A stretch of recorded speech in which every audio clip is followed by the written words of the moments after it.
Welcome to the PA Books podcast. PA Books is a production of PCN, the Pennsylvania Cable Network.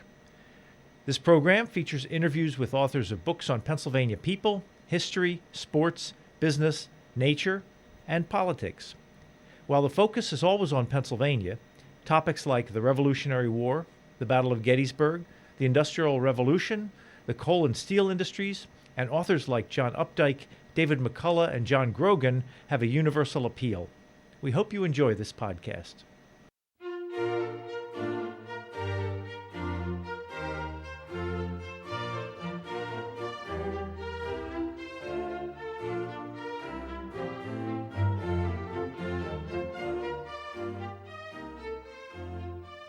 This week on PA Books, the author of The Gettysburg Gospel, Gabor Boritt. Gabor Boritt, author of The Gettysburg Gospel, the Lincoln speech that nobody knows. I thought everybody knew the Gettysburg Address.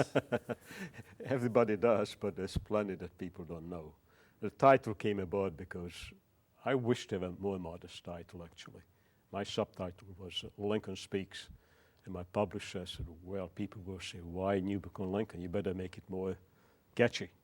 And I talked to a few colleagues, and there's so much new information in there that the subtitle is acceptable. What could be new about the Gettysburg Address? You know, I've lived in Gettysburg for 25 years. I've studied Lincoln all my life, and I was just amazed how much I didn't know. Basic facts. Let me give you a simple one. The speech at Gettysburg is the first speech Abraham Lincoln wrote out before giving it since he became president, the first. I didn't know it. I mean, I studied the man all my life, and he gave speeches here and there, but off the cuff.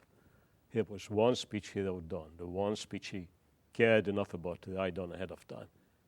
Basic fact, dozens and dozens of books on and articles on the subject, nobody knows it. Why did he care so much about that speech that he would spend so much time on it? Well, you know, the war has been going on for 2 years. It was a bloody, bloody war.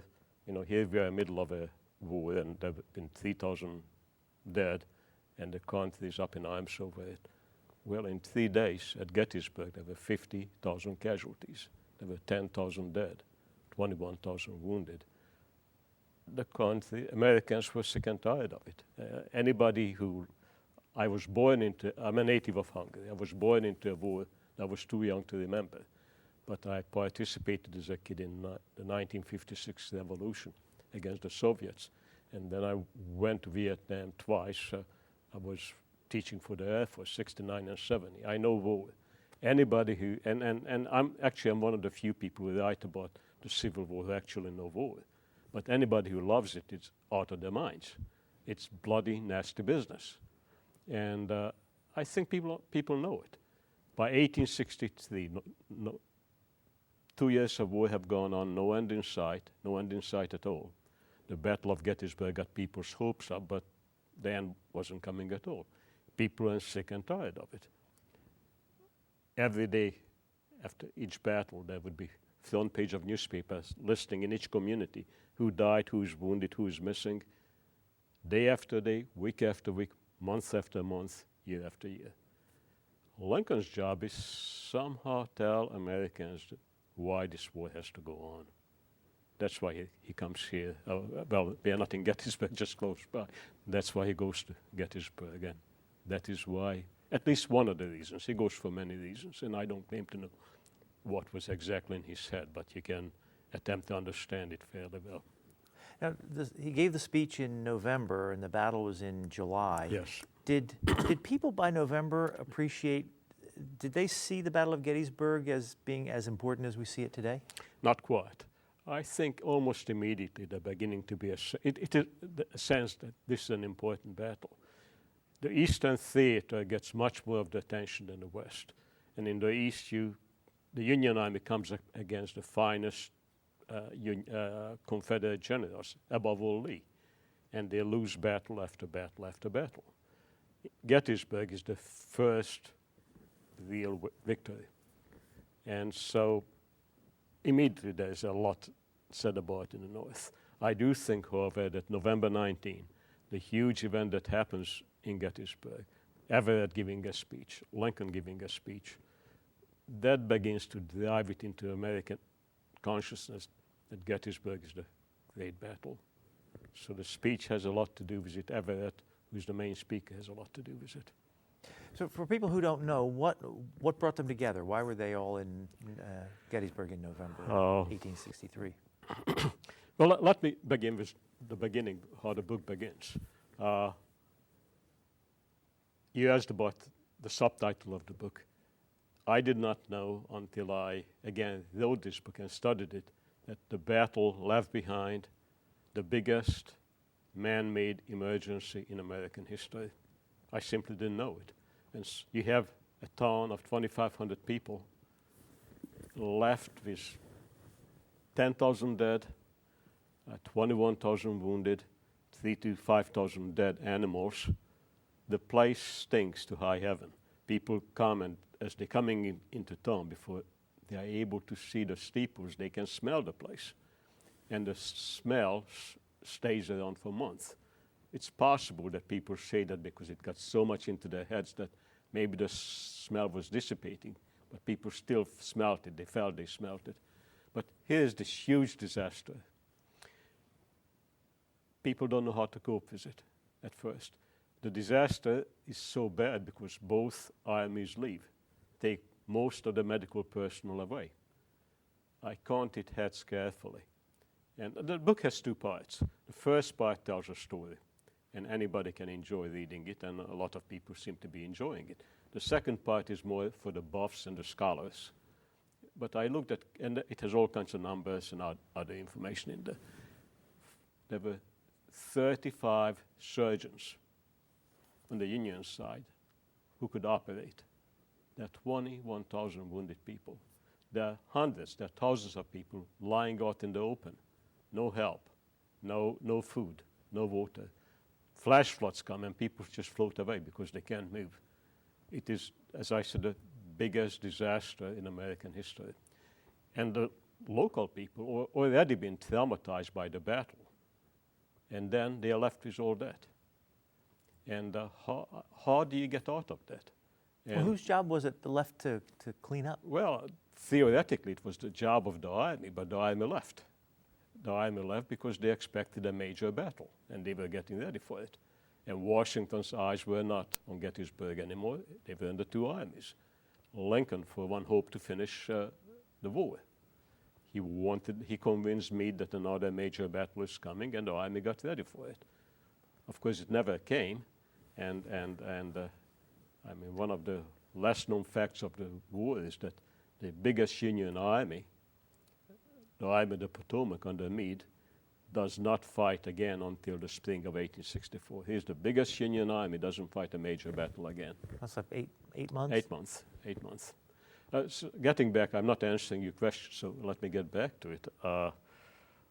The people finally pulled themselves out of this huge depression and get together on an idea of a national cemetery, a soldiers' national cemetery. And it comes out of Pennsylvania. The Governor Curtin, comes quite quickly there, sees this disaster. He attempts to help, but the federal government is not all that helpful. They don't understand what's happening. Their eyes are on the armies rather than the mess that's left behind. So Curtin appoints a young lawyer named David Wills, who lives in the center of town, a prominent young lawyer, and he begins to organize what eventually becomes the Soldiers' National Cemetery. It's a way of dealing with the thousands and thousands of dead who are all over the county. The people went around burying the dead on the battleground where they fell? Yes, right. The armies themselves were supposed to bury the dead, and they did a lot of it.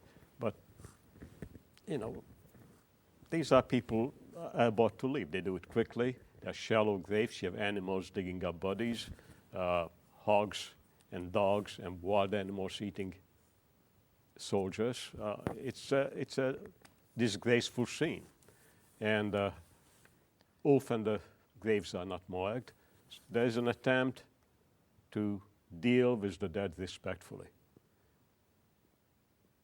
The the war is so different from what Americans knew before. The war with Mexico was the great American experience. Well, major battles had a few hundred casualties. At Gettysburg, you have, 10,000. And so the National Cemetery is the way to deal with it. And the dedication comes about because the people want to make a lot of this, the local people. And the states who have dead around like the idea as well. And so the states support it, and it becomes one of the biggest public spectacles in American history up to that time. So the idea was to move the bodies from the battlefield to this planned cemetery? Yeah, exactly. Wherever the bodies were left, dig them up, take them to the National Cemetery. Could they identify them? That was not an easy job, but they made a good effort. They could not identify everybody, but they identified the majority of the dead. It was a nasty job, digging up dead bodies, poking into the bodies, attempting to find identifications. There were no dog tags in those days, although some people did put IDs on themselves. So it was not an easy job. If you go to a cemetery today in Gettysburg, there are a lot of unknown markers there. And a few Confederates were not supposed to get to the National Cemetery, but a few got in anyhow because of mistaken identities. How far along was the cemetery developed by the time they had the dedication? Well, those of you who know the National Cemetery, it's a beautiful place, beautifully manicured. Well, in those days, it was fresh graves, muddy, newly dug, not manicured. They did not finish taking all the bodies to the National Cemetery until the following spring, spring of 1864. But there were a lot of them. There were over 1,000 bodies by the time the dedication comes. Did they do anything like this at any other Civil War battle sites? There were other national cemeteries, but nothing like this. And certainly no huge dedication. This is the first cemetery where there's a big dedication. So people become aware of the fact that there is such a thing as a soldiers' cemetery. So David Wills, is that his name? Yes. Was he in charge of planning the whole program? Yes. And so if you went and watched the ceremony that day of the dedication, what would you have seen? Well, perhaps before I answer your question, people coming from Washington, above all a man named Layman, a number of ways to pronounce his name. And I looked into the family, and the family itself pronounces the name in different ways. I'll say Layman. In any case, Layman is a close friend of Abraham Lincoln. He's the Marshal of D.C., and he becomes the Marshal of the ceremonies here at Gettysburg. And he gets together with David Wills, and he brings another person by the name of Benjamin French, who's also a functionary in Washington. And so there's some outside input from there. And also the states have delegates. They have an input as well. But by and large, it is David Wills who organizes things. He deserves credit more than anybody else. And he's a young man, and he gets himself into trouble in many ways. Well, the funny story I like to tell about, you ask what is new in the book. Well, it's full of new stuff, but one element that I was utterly unaware of is what happens in this town the night before the event. And what you have there is a huge all-night party. You have a town of 2,500 people again, and you have a minimum of 16,000 visitors there. Many of them, probably most of them, have no place to sleep. So there's singing, bands playing, yelling, hollering, right into the morning. At the house of David Wills. Now, he is the organizer. He gets for himself the most prominent guests. I imagine there were some people in town who didn't like it at all. But David Wills gets the main speaker, Edward Everett.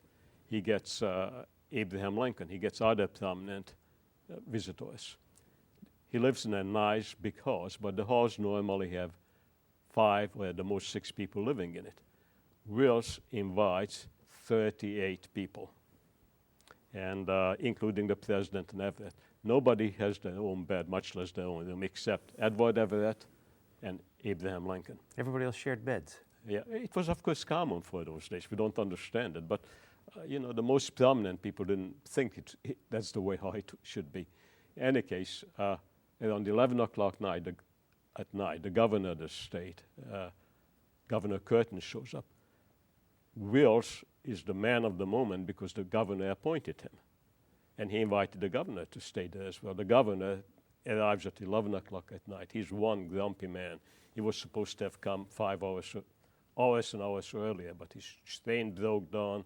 It went back and forth. So here comes the man in charge of the state, grumpy, walks into the Wills house, would like to have his bed and his room. And just imagine a scene. Here are all these distinguished people in a parlor, living room, and the grumpy governor comes in, asks for a place to stay. And every bed has at least 2 and maybe more people in there. And here's young Mr. Wills looks at the governor, looks at the governor, he needs a bed. Looks at Edward Everett because he's one who is not sharing a bed. And Lincoln looks at Everett, where do I put the governor?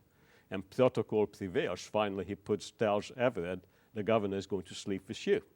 Well, Mr. Everett doesn't like it at all. He's 70 years old almost. He had a stroke earlier. He has a 2-hour speech to make the next day for memory. And most the point is he has a major bladder problem. He doesn't want to sleep with the governor. The next day at the ceremonies, there's a special tent set up for Everett so he can go to that 2-hour speech and do his business before. He doesn't want to sleep with the governor. The governor finally leaves. I still don't know where he slept, if anywhere. We know all this because Everett kept a diary. And he writes in his diary how he didn't get to sleep until 11:30, and then he could not fall asleep until the early hours of the morning. Here's an exact quote, fearing that the executive of Pennsylvania is going to tumble in bed with me. So I can imagine this old guy can't go to sleep. And then he also puts down his daughter stays at the house, and his diary says just simply, Charlotte slept with 2 other women. There were 3 in the bed. The bed broke, and so she betook herself to the floor. So it was a circus that night. That night, Abraham Lincoln also stepped to a window and said something to the crowd? Actually, he got out of it. He gone in the next house. Mr. Seward was staying, his Secretary of State. Seward was also Lincoln's backup. He asked about unknown elements. I found a letter written by David Wills to Seward, the Secretary of State, asking him to be the speaker if the president couldn't come, because the president was so busy he did not decide until 2 days before the actual event to come. And Seward comes with a speech. In any case, he stays next door. Lincoln goes over there at night, in the evening, to talk to him. They are good friends. Chances are that he has the manuscript of his speech and he shows it to Seward. We don't know this for sure. We don't know what they talk about.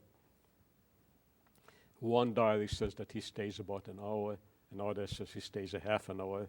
Whether it's a half an hour or an hour, they spend a lot of time to get in. As Lincoln steps out, there are thousands of people out there celebrating, and they want speech. And Lincoln says, well, I don't have a speech. And being the president, I have to be careful not to make a fool of myself. And people laugh, and somebody yells at him, if you can help it, not to make a fool of yourself. It's an informal banter back and forth. And later, the opposition press and even the London Times would take those comments and make that into the Gettysburg Address, saying Lincoln just went there and was joking instead of respecting the dead. You also write about another discussion, banter back and forth Lincoln had with some of the locals, where was that when he arrived in town? Well, you have seen me, and according to general expertise, you have seen less than you expected of me. People laughed, and he went on, you had the rebels here last summer, didn't you? Yes. Well, you did fight them. Did you fight them any? Lincoln was still joking, but people fell silent. Yeah. So Lincoln was still joking, it fell flat? Yeah, so this happens in Hanover. he makes a short stop. And Lincoln loves to banter with people. He loves to tell jokes. And sometimes they're not as appropriate as they might be. And this may be one example of it. And the press doesn't quite know how to handle it. And I pieced that story together by looking at there were quite a few reporters there. And they put out different articles, and I pieced together what happened there. He was making a bad joke. Lincoln was making a bad joke about fighting. Hanover saw real fighting, and there were dead people in the local church cemetery. They didn't think it was funny. And on the other hand, when Lincoln jokes and banters about in Gettysburg itself, people like it. People like the president to be one of them, and Lincoln is quite good at that. Now, you've mentioned a couple times Edward Everett. He was the main speaker that day, spoke for 2 hours. Who was he? Why did they pick him? He's the most famous speaker of the day. He's well known. He's from Massachusetts. He had just about every significant office you can think of. He's an ordained minister. He's a professor at Harvard, becomes the president of Harvard. He becomes the governor of the state. He's a congressman, a senator. He's the ambassador to London. And he runs for the vice presidential ticket against Abraham Lincoln. And then he gives a 2-hour speech, and people make fun of it because one of the most difficult jobs for a historian is, and most of us fail at it, is to not look at the past from the 21st century. We tend to tell the story from the time and go ahead with the story instead of looking at it backwards. Just about every book on the Gettysburg Address does that. Whether it's written in the 1940s or whenever, you look back from your own time and from your own views. And the consequence is people don't understand what happened, don't understand history. Give you an example. Lincoln goes from Washington to Gettysburg, and books would say he went at a slow pace of 25 miles an hour. Well, to us, it's a pretty slow pace. If you want to understand that in terms of 1863, what you ought to say is Lincoln went from Washington to Gettysburg at the amazing pace of 25 miles an hour. Then you can put yourself back to that time. The same goes for the Everett speech. We make fun of it because nobody makes 2-hour speeches anymore except Fidel Castro, and I guess he's going to quit now too. But think of a time when there's no television, no radio, no organized sports, no internet, not all the activities we have today. There are 2 major cultural activities for the time. One is religion, the other is politics. And at Gettysburg, at this event, actually the 2 meet. Everett's speech is a great speech. It's not to be made, even academics make fun of it. You have the text of the speech in the appendix for anybody who cares to read it. There it is. And if you wish to understand 19th century speaking and oratory, you ought to read that. The New York Times reviewed my book, which is a great honor, but well, I shouldn't say this because the Times will get mad at me and they not review me again. But the Times calls it a snore of a speech that will put you to sleep. And that may well be. But if you put yourself into the 19th century, it was the most exciting thing you could have. And people stand there holding their breath, thousands upon thousands packed in like sardines, standing, not sitting down, and loving it. How many people out of those thousands of people could actually hear the speech? That's controversial, depending which newspaper reporter you listen to. Some will say I could not hear, and some would say all could hear it. These speakers were used to speaking at large audiences. Lincoln especially was good at this, but so was Everett. And so I would think that the majority of the people heard it quite well. Steven Spielberg is making a movie about Lincoln, and I sat down with him for a whole day talking Lincoln, and he asked the same question you did. And there's not a single definite answer because newspapers say different things. And he said he's going to show the Gettysburg Address in his film by showing a flag. And when the wind goes one way, people hear. When the wind goes the other way, people don't hear. And that probably actually happened.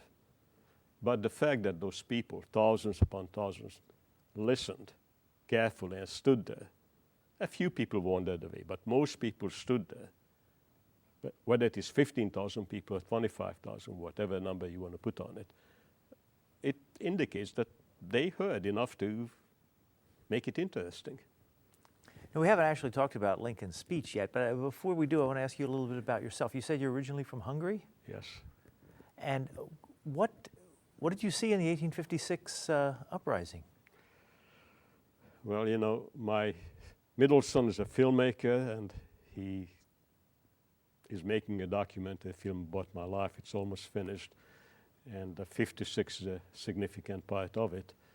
I was a 16-year-old boy, and I participated in it. At 16, you think you have 9 lives, and I didn't like talking about any of this. I really never did, until my children grew up, and they just really pushed me around and wanted to know where on earth they came from. They're typical American boys. They grew up on a farm outside of Gettysburg. They're fine young men, all making a good living. But they wanted to find out about me, and so finally I got into it myself. I got into the spirit of it. So what happened in 56?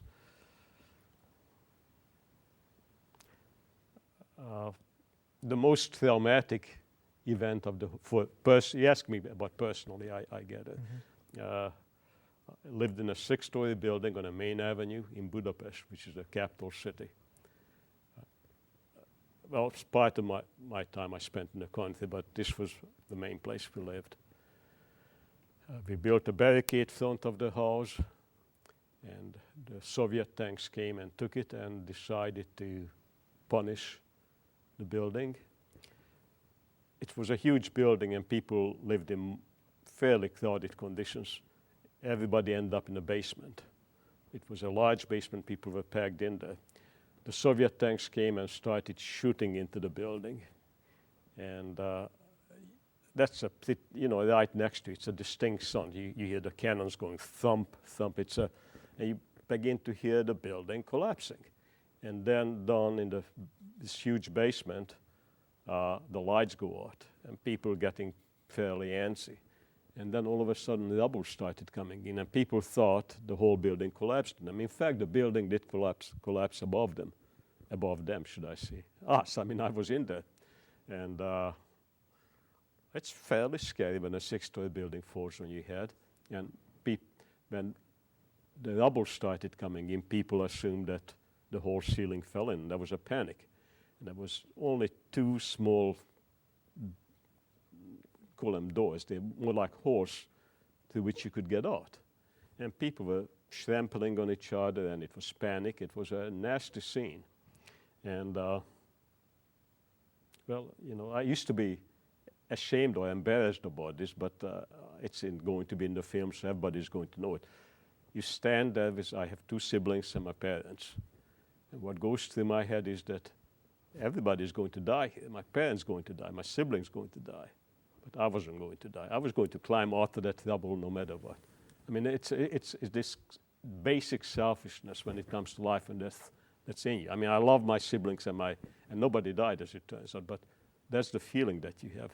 And my dad, who was quite a man, he pulled us. There were some heavy columns holding up the ceiling. He pulled us under one of those beams. And we were the last people to leave that basement. And we stood under those beams because he said that will not collapse. What actually happened, everybody got out, nobody got hurt. The ceiling didn't fall in. There were 2 fair-sized doors in the ceiling, slab doors, and that's what the steel doors fell in, not the whole ceiling. But when we came out and the Soviet tanks left, what we ended up is the 2 sides of the building stood up. The middle collapsed. It ended up, it was like 2 sides up, a V of rubble, and purely by chance, there was a piano teacher in that building. and on the top of the rubble there was a grand piano. It was just an amazing, poignant scene. My son, who's making this film about my life, attempted to find that photograph, and he couldn't. And you begin to wonder, do you imagine things? I'm quite careful about, in the book, I discount memoirs, but a number of people who interviewed remembered the same scene. And more than that, I saw that my house on a placard in Vienna. We eventually escaped from all this. And there were these big posters asking to help the Hungarian refugees. And it was the picture of my house with the piano on the top of it. Now, how did you go from being a 16-year-old boy in Hungary at that point to being a history professor at Gettysburg College? I landed in New York City. Mr. Eisenhower brought, President Eisenhower brought 40,000 of us into the U.S. It was a different time. Now we have millions and millions of illegal immigrants. Well, it didn't happen in those days. They picked 40,000 of us. The average age was 21. They were young people. And forgive the arrogance, but a lot of us made contributions to the United States.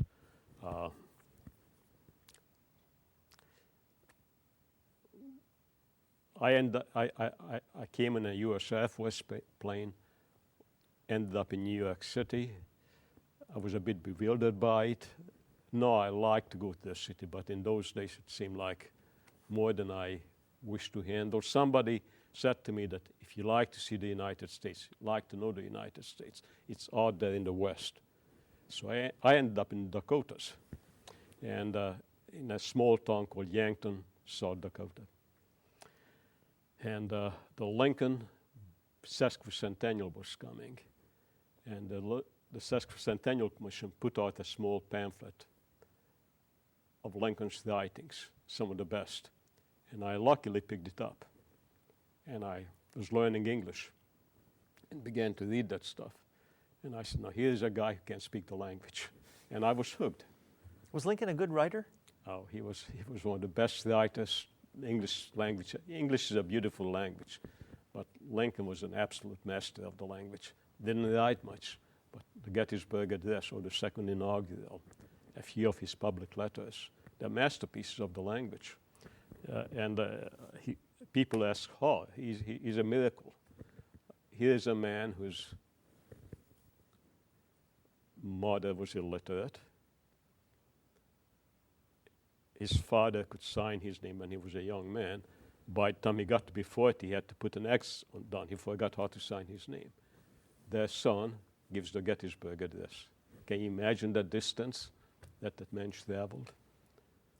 Now, the story we always hear about the Gettysburg Address is that he wrote it on the back of an envelope on the train on the way from Washington. How true is that? That's legend. And the last chapter of the book attempts to put you back into 1863. So it goes from July after the battle to November and the reaction to the speech.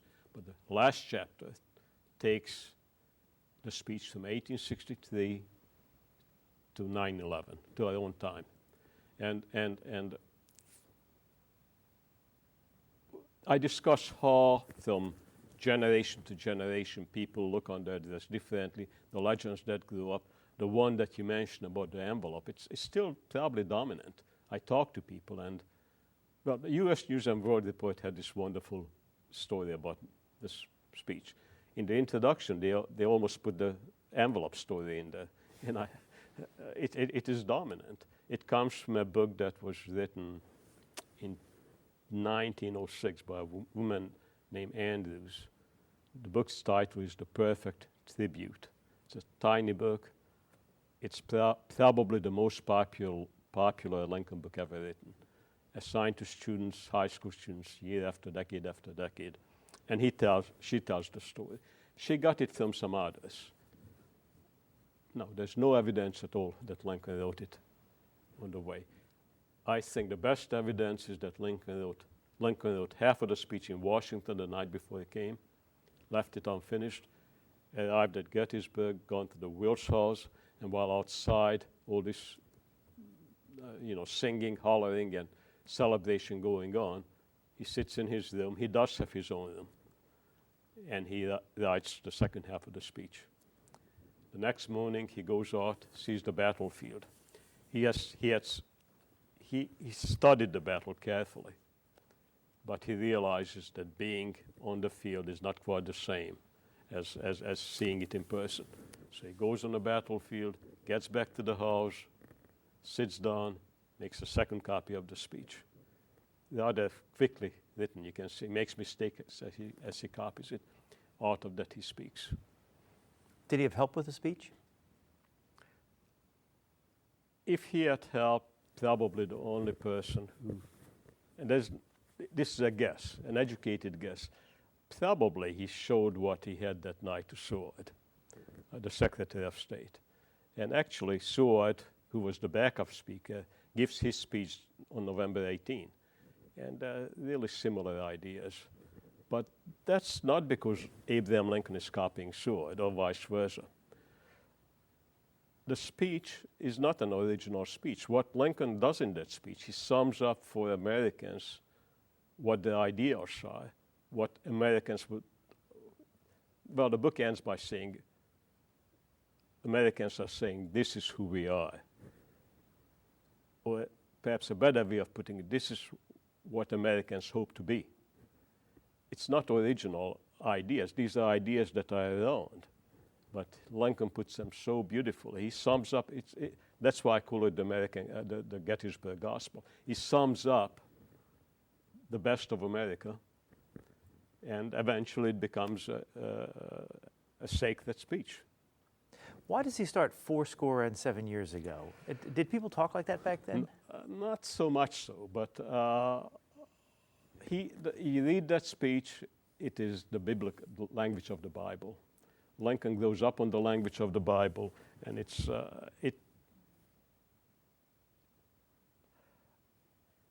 comes from inside of the man. He's a politician. There are political reasons for what he's doing. But he is also himself coming to terms with all this death around him. He really comes up from inside his guts. And the political aspect of it, he got to be conscious of it to some extent. He speaks to religious people, above all to evangelicals who are the anti-slavery people. And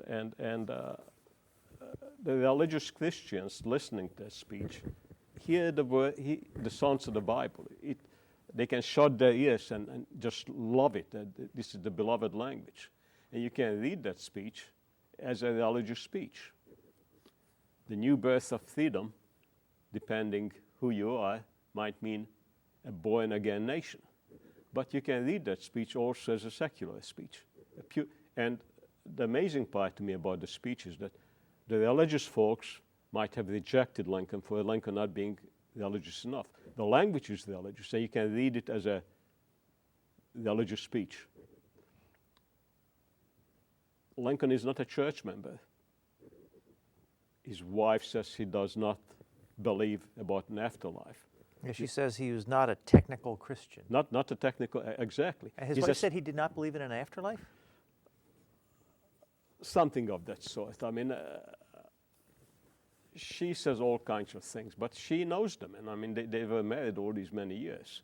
And she's a religious person. And she thinks her husband is not. He certainly doesn't join a church. I mean, that is no debate about it, because that's a demonstrable fact. The fact that he does not use the name Jesus almost ever is, again, a fact. Did he believe in an afterlife? Not. That's more of an opinion.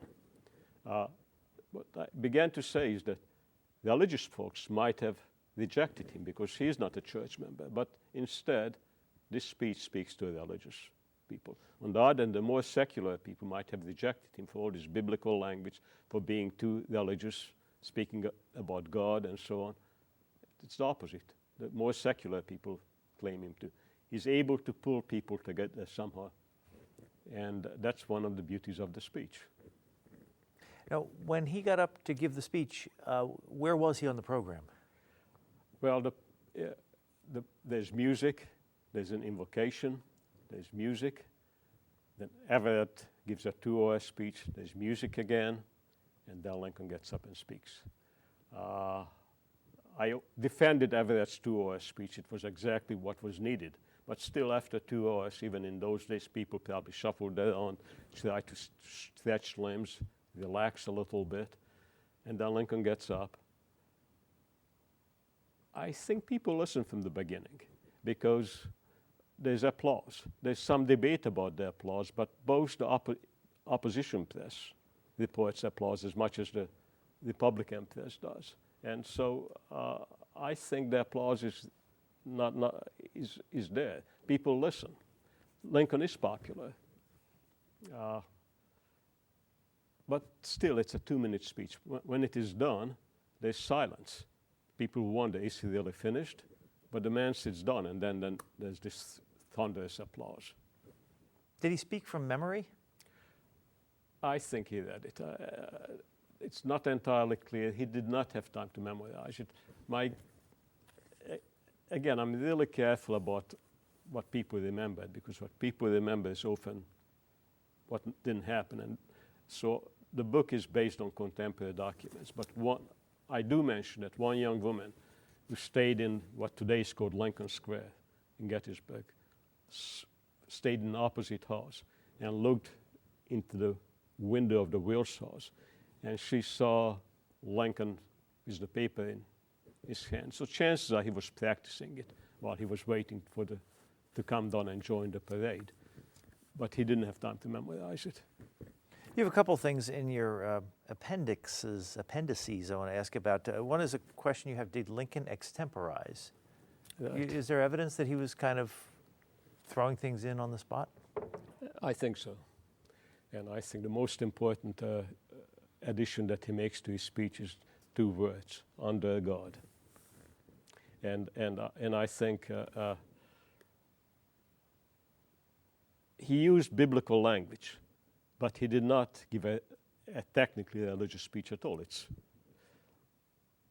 And he may have considered it improper to mix God in, but in the emotion of the moment, he puts God in there. As this nation under God shall have a new birth of freedom. New birth of freedom, which of course refers to, above all, to the Emancipation Proclamation. But it's more than that.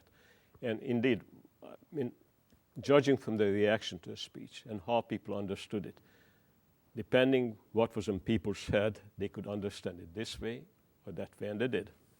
Had the Emancipation Proclamation happened by the time Yes. he gave the speech? Yes. It's January 1st, 1863, and now it's November 1863. You also have in here a report of what people read and heard, a sample, and you compare how it was reported line by line in different newspapers. Right. Well, for me, one of the there are all kinds of funny parts to it. It's a serious book, but there are many times people going to laugh, and that is certainly one part where people going to laugh. Newspapers mugged it up amazingly. Lincoln did not have, Everett gave his speech to the newspapers, so a printed version, so they could print it. Lincoln didn't have a speech to give. They asked for the papers asked for the speech, but didn't have it. So they took it down by hand. When you take a speech down by hand, you're going to make mistakes. And then you take it to a telegraph office. It has to be typed in by the telegraph. He's going to make mistakes. It goes from telegraph office, mistakes accumulate. It goes to newspaper. You have to typeset by hand. More mistakes are added. Possibly editors shift around. So what you end up is amazing sometimes. Did the newspapers report it as an important speech at the time, or did it kind of take a while for people to realize that it was important? The number of people who see it as a great speech at the time, you can count on one hand and you'll have a few fingers left over. There are quite a few illustrations in the book, but one of my favorite ones is the New York Times. The New York Times does report the speech. It has the whole speech in there. Many papers don't. But there's not a single comment on it. And of course, they muck it up also. To some extent, it becomes unintelligible. Lincoln talks about unfinished work. Instead, the New York Times talks about like it was a piece of furniture refinished work. It makes no sense at all. But in any case, there's no comment at all, and the headline talks about the president makes a speech, Seward makes a speech, Seymour makes a speech. It's just one of many speeches. It's not Big Daughter special. Nobody ever heard of Seymour's Gettysburg Address or who Seymour is. And the interesting part is that within an inch of that report on the front page of the Times, there is a big discussion of a speech by a preacher, a famous preacher of the time, the Reverend Beecher. And the headline says, "Great speech." Now there you have a great speech, not Lincoln. It's the preacher. You also, Lamon, who you mentioned earlier, you say, upon reading Lamon in the 1890s, another old Lincoln friend, Henry Clay Whitney, was delighted. I had supposed that the whole world except me deemed the Gettysburg speech the summum bonum of eloquence. I always deemed it rot. Right. So it didn't catch fire right away, huh? No, it didn't. I would say it takes about a generation. The immediate reaction is modest at best. When Lincoln dies, he's assassinated. He does become a demigod, the American saint. He becomes, I looked at 270 sermons given on his death. Not one of them I could find mentions the Gettysburg speech. It's possible there is some out there that I haven't found, but the dominant image is not there. I think I have the picture of the cover of the published version of the sermon given at Gettysburg. And it's a good sermon, and it mentions what a good writer Abraham Lincoln is, and gives 4 different examples of it. Guess which speech is not mentioned. So at first, it is by and large, not entirely, I don't want to overstate it, but it's largely lost. As the years go on, it begins to get some steam. By the 1880s, it's becoming important. By the 1890s, it's looked upon as a great speech. But I talk about sculptures put up to Lincoln. In the first 1 year after Lincoln dies, there are 20 sculptures, public sculptures put up to him. 18 of them he holds the Emancipation on his hand, Emancipation Proclamation. The first time he holds the Gettysburg Address is early in the 20th century. And then there are a lot of statues, a lot of sculptures put up, and it's the Gettysburg Address. In fact, some old statues in which he holds the Emancipation Proclamation in his hand now become the Gettysburg Address instead, because you don't know what it's a document he holds. Was the Gettysburg area or Pennsylvania in general friendly toward Lincoln? And what was the mood politically before the Battle of Gettysburg? Adams County split. It was half and half. And you can't blame people for not liking a battle coming to them. Some people complain quite strongly about the local people not being friendly. I don't think it's fully fair. You're a farmer making a living, and the troops come and clean you out completely, destroy your crops. Of course, you're not going to be happy or going to be friendly. But the Adams County was split, just as Pennsylvania was fairly even. It was not a clear-cut one way or another. It had a Republican governor, but it could have gone the other way. Did Lincoln carry Pennsylvania in 1860? Yes, Lincoln did take Pennsylvania. He took Gettysburg, the town, but he did not take Adams County. Did he take Pennsylvania in 1864? Yes. Pennsylvania is important in both cases. And in both cases, it's like this. It could go either way. Now, it's not so different today. Now, you talked about politicians. Was it Rudy Giuliani who read the Lincoln Gettysburg Address at Ground Zero? Actually, it was Giuliani did, and Governor Pataki did as well. And that's how I end the book. I think it's a memoir. It's attempts to show how the Gettysburg Address, how far it came. It is what I call the gospel, the sacred document to Americans. And when the chips are down, when moments are tough, people turn back to it. And 9/11 is a good example. That's the speech that is being read again and again. Have you found other evidence through the years of politicians using that speech to their political advantage? Sure. I think whether you're a Republican or a Democrat and whatever is your persuasion, everybody, not everybody, but most everybody wants to adopt Abraham Lincoln. And the Gettysburg Address is the finest speech. And sure, it's used all the time. We had this commission coming out about the war in Iraq, and they cited the Gettysburg Address. What does it mean? It defines America, or what America hopes to be. The government of the people, by the people, for the people. It talks about a new birth of freedom. New birth, we can always use that. I talk about how it's one of the basic human desires, and I'm not simply talking about the Christianity, I'm talking about it's universal.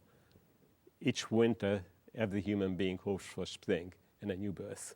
It's some of the, Lincoln had this knack for getting the most fundamental human feelings and doing it beautifully.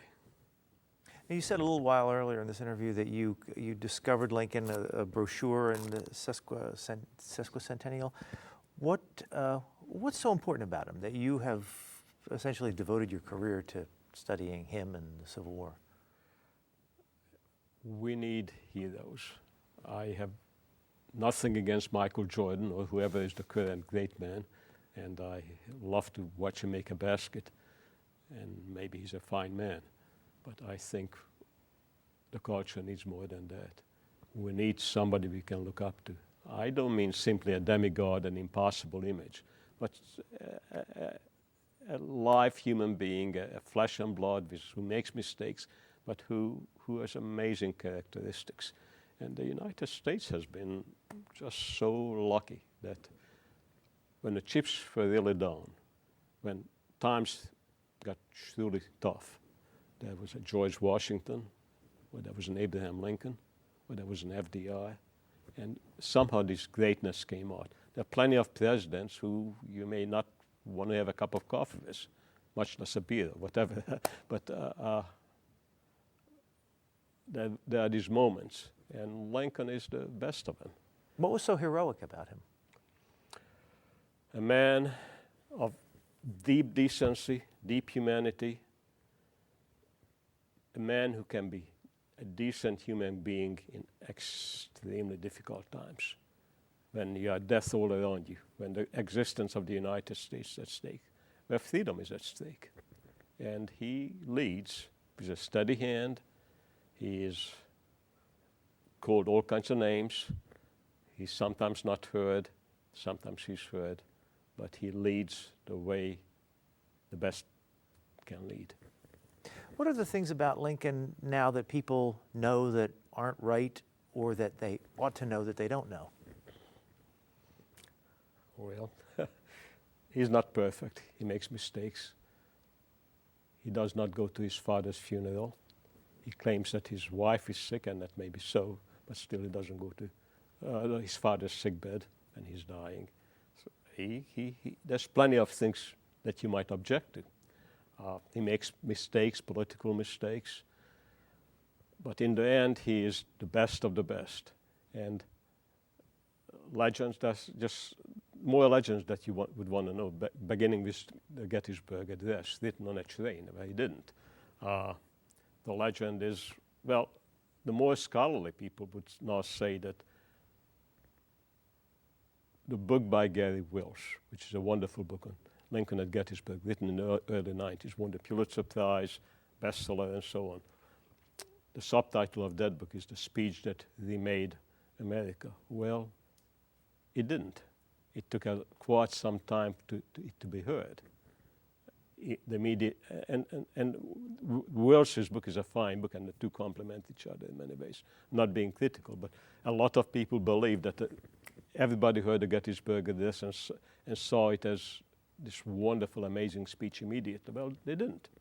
It took a generation or so before those few remarks become the Gettysburg Address. I can go on to a lot of other legends, but there are plenty of them. There are new Abraham Lincoln books published every year, but handfuls of them all the time. What more is there to be written about Abraham Lincoln? Or are they just returning old stuff?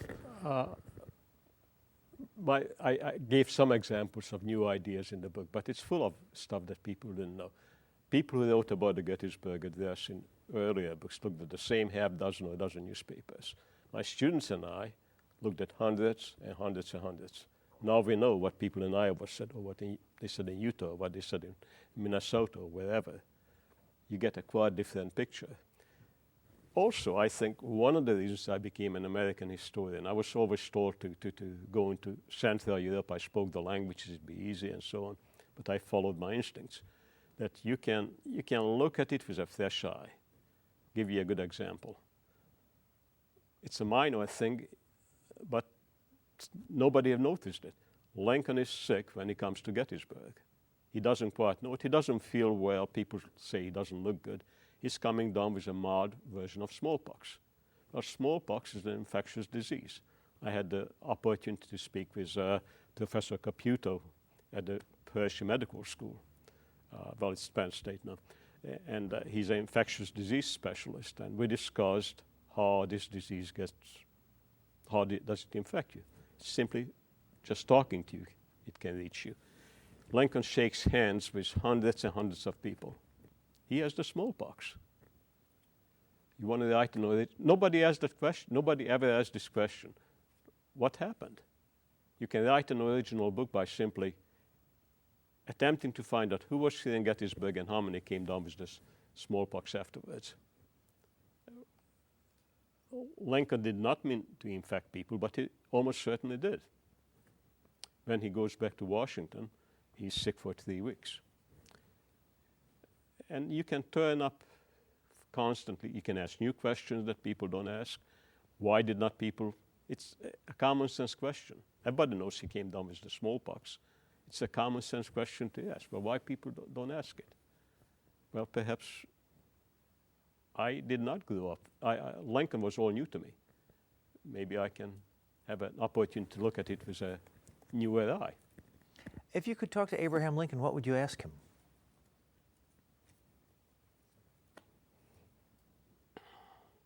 I would go on nonstop. I would ask him perhaps about this book that I could not answer with 100% certainty. When exactly did you write the speech? I think I'm at 95%, but I would love to have the 100%. I'd love to have him say, yes, I wrote that at the Wills House in Gettysburg or whatever. We are not entirely sure, but it would be nice to be sure. I would ask him about emancipation. I would ask him about the war.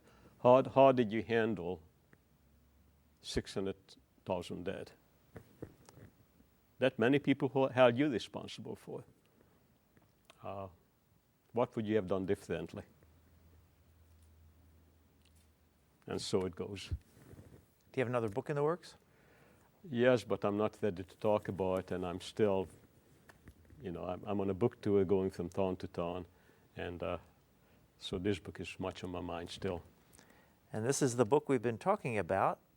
It is Gettysburg Gospel, and we've been talking with its author, Gabor Boritt. Thank you very much. Thank you. You've been listening to a podcast of PA Books, a production of PCN, the Pennsylvania Cable Network. We'd like to hear from you. Our email address is pabooks@pcntv.com. Like us on Facebook to learn more about PA Books.